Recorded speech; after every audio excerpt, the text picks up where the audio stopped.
এই দেখতে পাচ্ছ নতুন হাঁড়ি কিন্তু উঠে যাচ্ছে, ঠিক আছে, দেখতে পাচ্ছ নতুন হাঁড়ি কিন্তু উঠে গেল। আরে এই তো সে পুরনো দাদা, দেখতে পাচ্ছ এই নিয়ে 4 নম্বর বার তোমার আমার ভিডিও করা হবে। এই দাদাই কিন্তু লাস্ট বার আমাদের মটন বিরিয়ানি হাঁড়ি কেটেছিল, তোমরা দেখেছিলে। এদিন কিন্তু ওই যে অভিকার মানে প্রীতম দাঁড়িয়ে এই যে ঘি ছড়ানো হচ্ছে, দেখতে পাচ্ছ ঘি ছড়ানো হয়ে গেল, ঠিক আছে, দেখতে পাচ্ছ।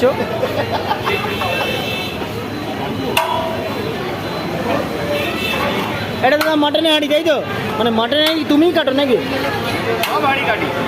দেখতে পাচ্ছি দাদা কিন্তু যখনই আমি দেখেছি তখনই কিন্তু মাটনের হাঁড়ি কাটে। যাই হোক, আরে ভালোই লাগছে, ভালোই লাগছে। দেখতে পাচ্ছ মাটনের হাঁড়ি কিন্তু দাদা কাটছে, কাটা শুরু।